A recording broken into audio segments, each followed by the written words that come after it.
Hello, good morning! So, bagong araw, bagong buhay, panibagong araw, panibagong vlog tayo ngayon. So, mga subscriber, followers, galing pa lang ako sa market, kalala pa. Kararating ko lang, hindi pa nga ako nakapagbihis. Bumili tayo ngayon ng gagamitin natin para sa cooking tutorial video natin.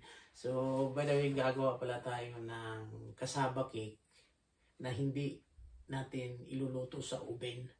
So, doon sa mga followers ko, subscriber, o doon sa mga bago pa lang sa YouTube channel ko, walang problema kung wala kayong oven. So, ituturo ko sa inyo kung paano gumawa ng cassava cake without oven. So, okay. So, itong mga ingredient, of course, may asukal tayo. Itong, hindi pala tutunay na asukal, kundi matamis to siya pero parang asukal. Kasi iniiwasan natin na tumaas ang sugar natin kasi medyo nasa border na tayo. So, ito, bumili na rin ako ng extra na molder. Yung laniera. May vanilla tayo. Meron ako rito biniling yung coconut kung sa atin ay boko. So, ang kasaba rito, hindi na rin, dating kinayod na rin, naka-frozen galing sa market. So, bumili lang ako ng 5 piraso, tama na siguro ito. Of course, evaporada, margarine. Ito, meron din tayong kung sa Pilipinas, ang ginagamit ko dati nito is Royal. So, walang Royal dito. So, hindi ako nakakita ng Royal. So, ito na lang yung crushed orange. So, ito ang ihalo natin mamaya. Of course, kondensada. So, dahil frozen pa ito, ipa-defrost muna natin to. So, but, bago yan, habang nag-aantay tayo na ma-defrost ito, ako po ay humingi ng isang pabor galing sa inyo. Doon sa mga hindi pa nakapag-subscribe sa YouTube channel ko, please makahingi naman ng isang subscribe, like and share. At huwag na rin kalimutan, pindutin ang notification bell para updated po kayo sa mga cooking tutorial video ko. At huwag na rin i-skip yung mga ads kasi yung ads, malaking tulong po yan sa aming mga content creator. Okay, let's go! I-defrost natin yan! Ayan yung coconut natin. Tinanggal natin sa plastic. Ito na rin yung mga kasaba natin. Tinanggalan natin sa plastic para mabilis na ma-defrost.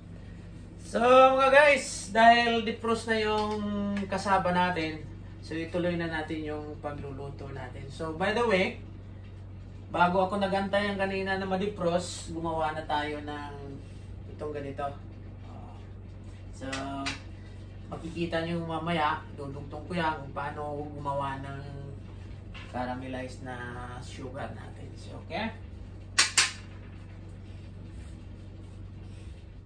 So, bago nga pala tayo mag-umpisa, gagawa tayo ng yung i-caramelize natin yung asukal. Dito natin kasi lalagay yung cake natin dito sa molder ng mga leche plan. So, kasi hindi natin i-oven, so kaya dito natin ilalagay.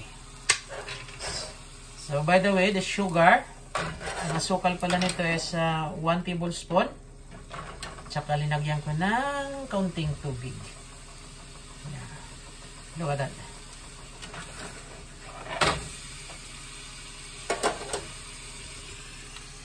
So paalala sa mga bata, mga professional lang po ang gumagawa ng ganito kasi it's a bloody hot.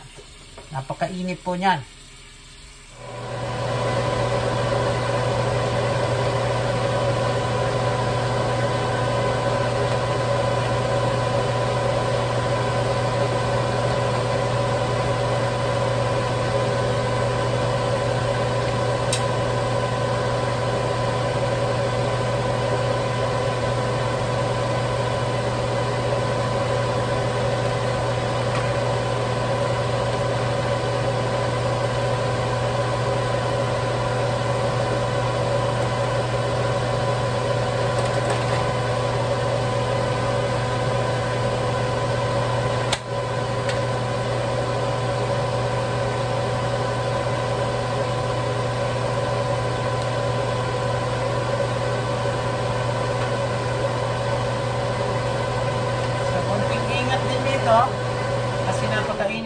nito. So, ingat-ingat po tayo rito.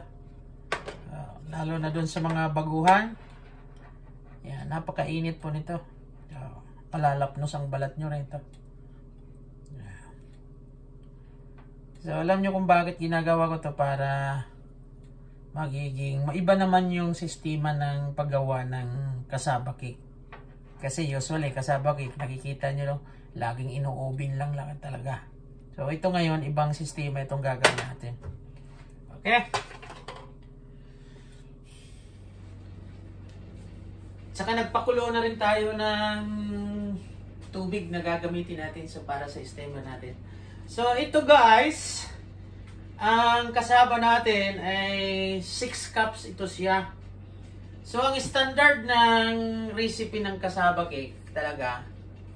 So, sa bawat 2 cups of grated cassava, kailangan yung sugar niya is half cup lang. So, it's upon depend. Kung gusto nyo na mas matamis, so dagdagan nyo ng kaunti. Diba? So, kung gusto naman nyo ng medyo hindi matamis, so bawas-bawasan nyo yung asukal. Medyo nagluloko yung camera natin. Hindi tayo masyado sinusundan. So, mag-i-start na tayo. Ihalo lang natin. May additional na tayo, yung itlog. So, dito muna, wag natin i-diretso rito. Kailangan dito muna para mahalo yung lahat na. Ha? So, dahil 6 cups, so gagamit tayo ng 3 itlog. So, every cup ng grated cassava, kailangan may 1 egg.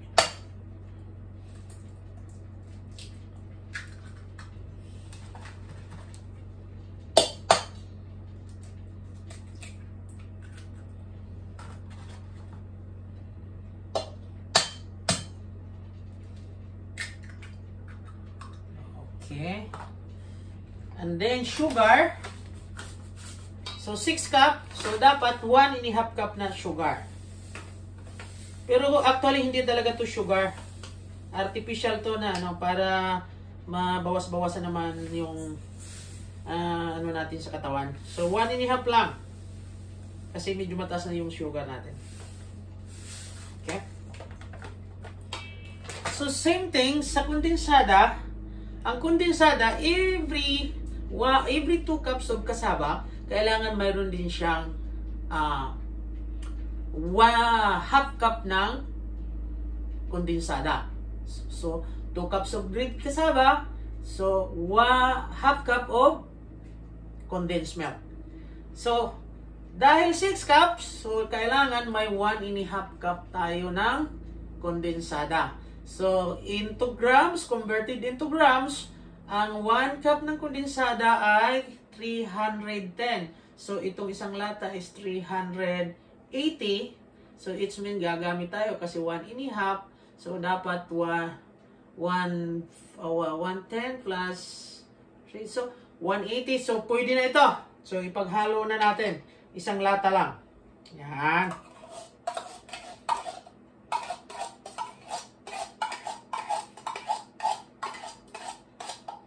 Ayun na, medyo steady na yung camera natin. Good!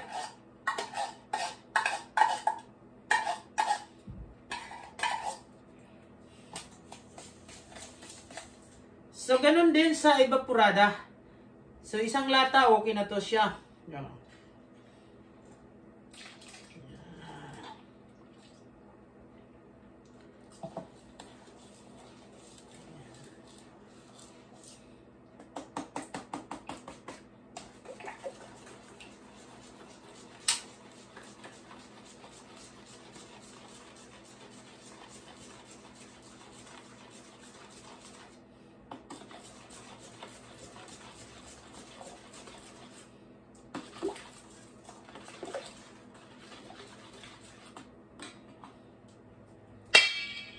And then, small amount of vanilla.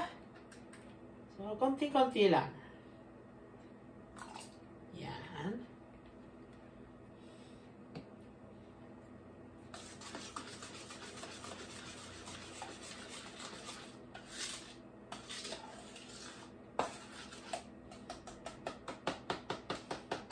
So, alam niyo kung bakit siniparate ko muna to kasi para matunaw talaga yung asukal. Tunaw na tunaw siya.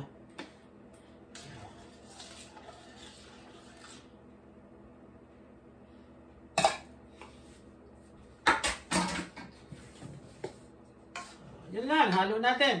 So itong coconut milk, ipahuli na natin to kasi yan ang mag-a-adjust kung gaano ka labnaw yung ano natin.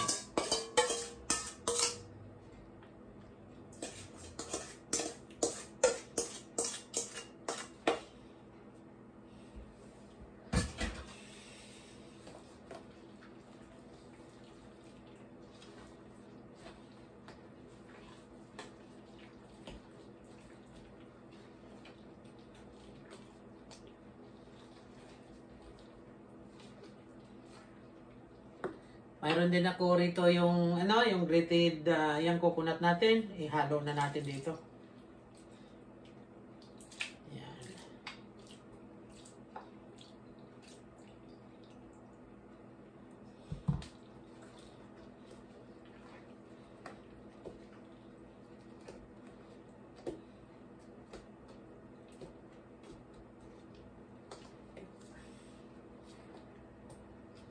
So kung hindi nyo ako masyado masundan, wag nyo kayong sa video ito kasi mamaya ilalagay ko rin yung buong ingredients nito doon sa huli ng video natin.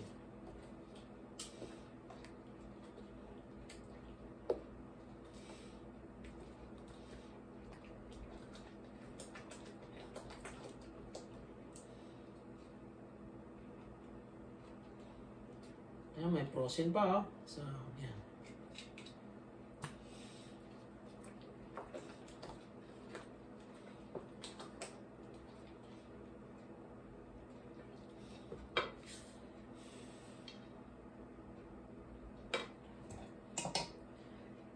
So, may sekreto dito sa sa coconut milk natin. Ang iba hinahalo talaga. Lahat hinahalo yung yung pag bumili sa market yung lata, hinahalo nila. Mali 'yon. Maling-mali 'yon kasi mamimix yung yung tubig na nandoon sa lata, may mix yun. So kung kinakailangan natin yung talagang milk talaga kasi lumilitaw 'yon. So ito ngayon siya Yan Sa ilalim nito tubig. Yan.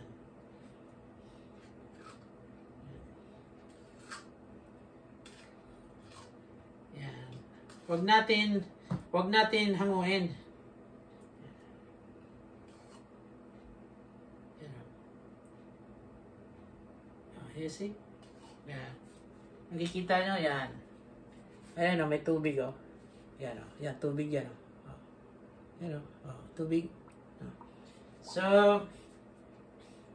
yan ang sikreto. Wag natin alugin para makuha natin yung tamang ng coconut milk talaga.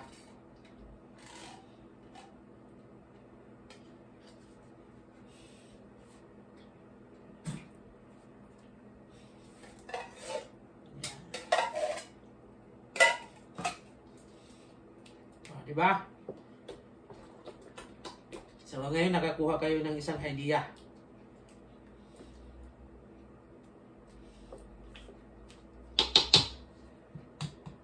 Tigas pa rin. Huwag na natin isama yan.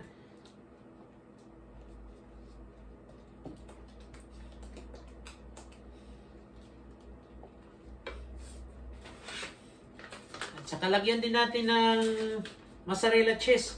Mozzarella cheese is optional lang ito. It's only optional, mozzarella cheese. Yeah. So, baka magtanong kayo, sasabihin nyo mozzarella cheese ginagamit lang sa pizza. So, mozzarella cheese, ito ang usually talaga ginagamit sa mga pagbibig ng mga ganitong cake. So, ang mozzarella cheese, linalagay natin sa kasaba para magiging balance yung sweetness niya at saka yung saltiness niya. So, para magiging balance. Pero huwag naman yung masyadong sobra. Optional lang yan.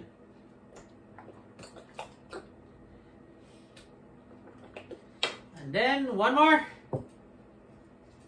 Ito.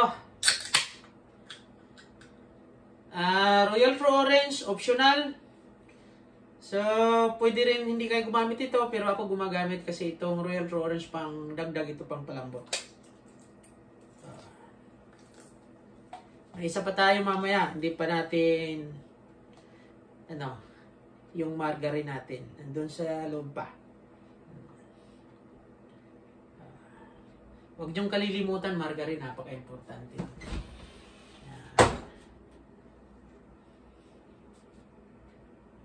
Okay.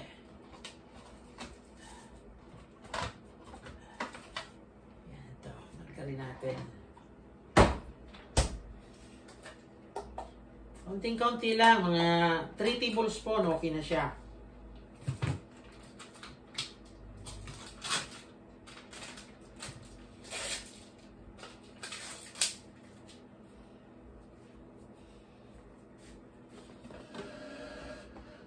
So, tutunawin natin. So, alam niyo kung bakit hindi ko muna tinunaw ito. Pinahuli ko, hindi ko tinunaw kaagad. Kasi dito sa Canada, medyo malamig ang temperature ng panahon. Kaya pinahuli kong tunawin.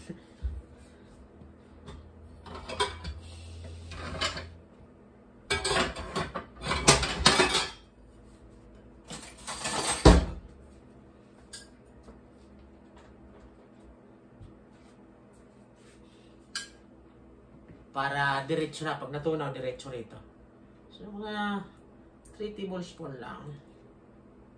Yan. Okay.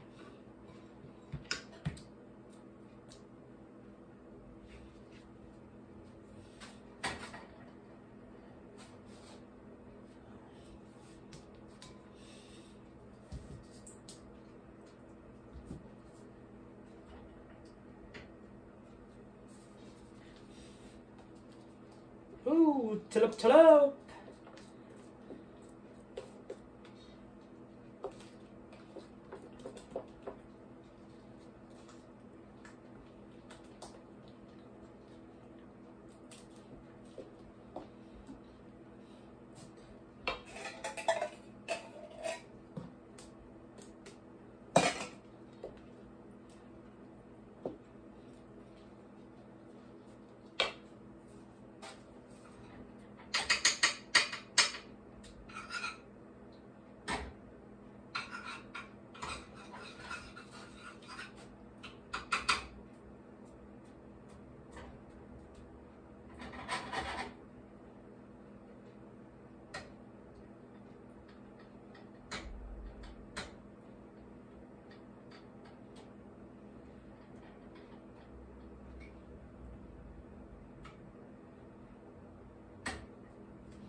Diba? Mabilis lang siya matunaw.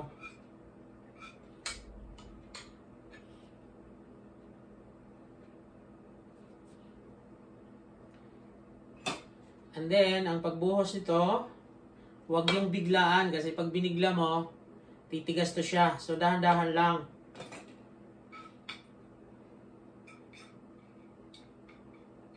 Pasensya na kayo, medyo mahaba talaga itong video to, pero alam nyo, sa cooking, wala po tayong shortcut sa cooking.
Add a little bit more.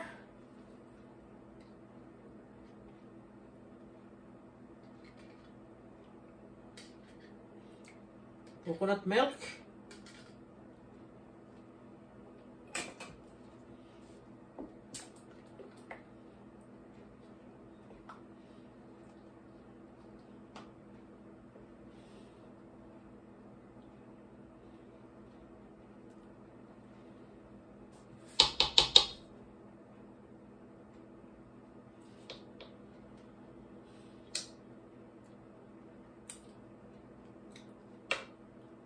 So, medyo matabang siya. Pero wag na natin dagdagan ng asukal. Condense yung ilagay natin para medyo matamis talaga. Mayroon ako itong leftover na condensed milk. Yan.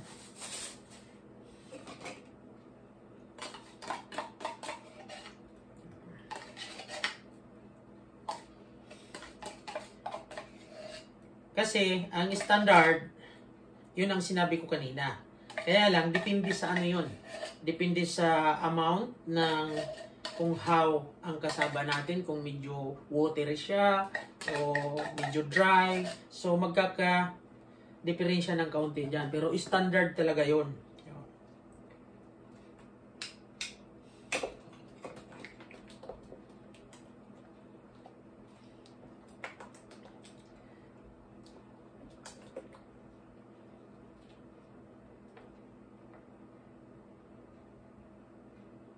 Itim.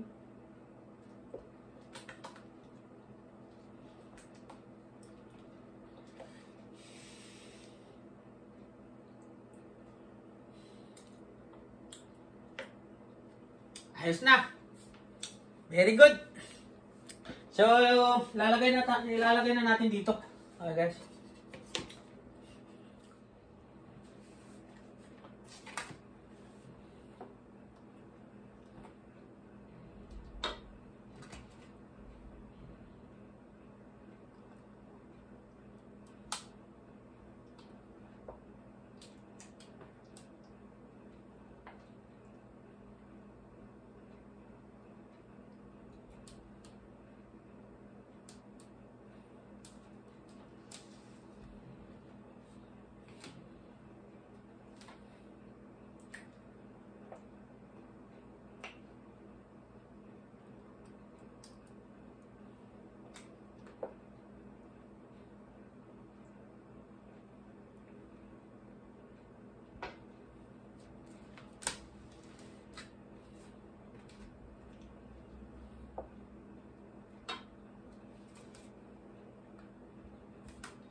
So, ngayon, takpan natin siya ng aluminum foil.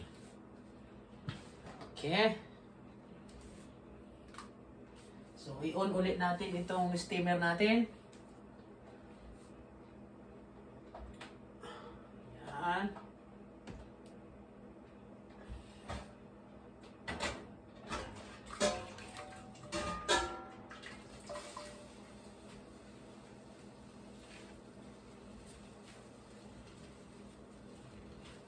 Kailangan mga guys, nakakulo na yung tubig.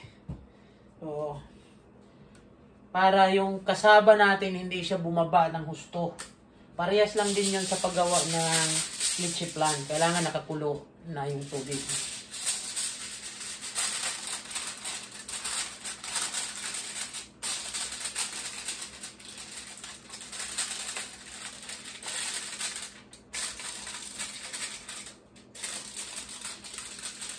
Ito wala itong problema kahit medyo pasukin siya ng tubig. Wala ito siyang problema.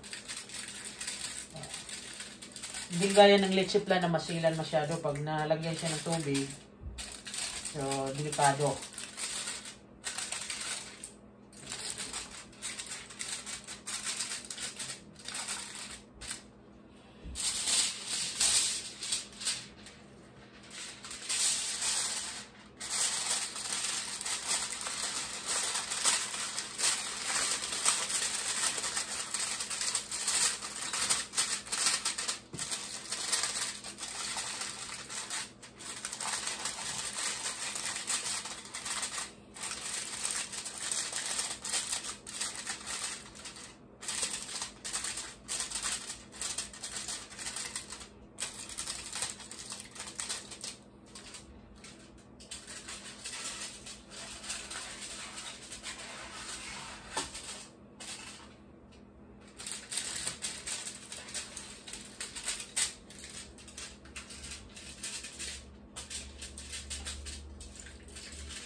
So, pagkatapos nito, salang natin. 1 hour ang salang natin pala nito mga guys. In a slow fire. So, hindi yung masyadong kumukulo ng husto. Yung kumukulo siya pero katamtaman lang. So, 1 hour.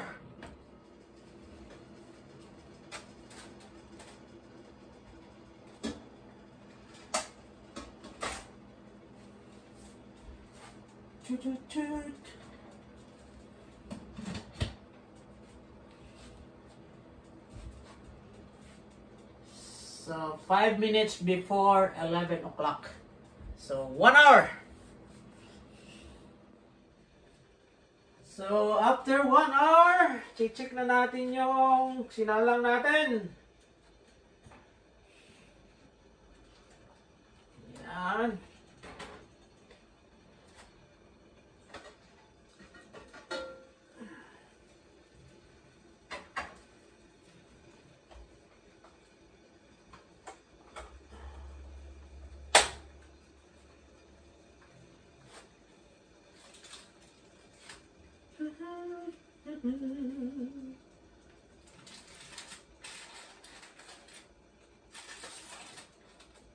Ooh. Okay.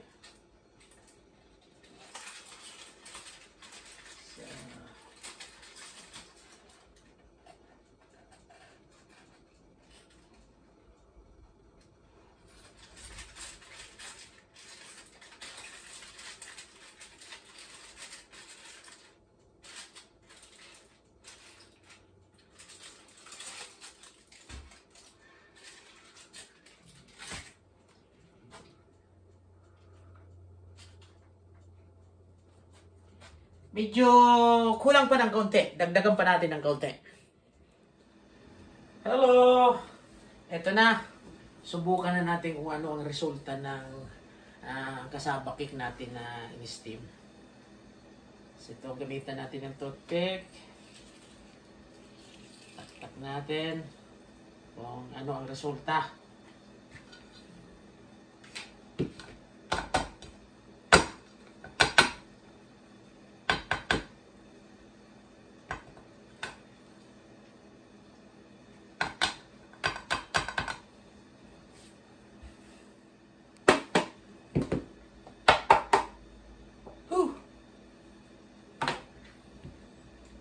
So, medyo okay naman. Yan.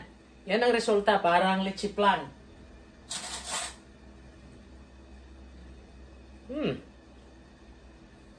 Tikman natin.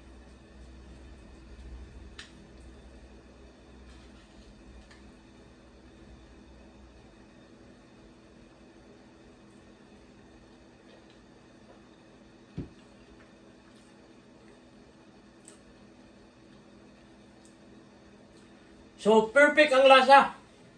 Wala pa rin tayong pagkukupas mga guys. Ayan o. Makita nyo. So, hindi siya masyado dry. Hindi rin siya masyado basang-basa. So, perfect. So, salamat nga pala guys sa inyong panonood. At saka, ako po ay nagpapasalamat ulit. Doon sa mga hindi pa nakapag-subscribe, please remind ko sa inyo, pa-subscribe naman. Ako yung humihingi ng kaunting tulong nyo at like and share. At saka, ang ingredients ito, sa kasunod nito. Nandyan na. Huwag kayong aalis kung hindi nyo masyado ako nasundan kanina. So, ang buong ingredients, nandyan na, magkasunod. Bye for now! Ingat-ingat! See you on next video!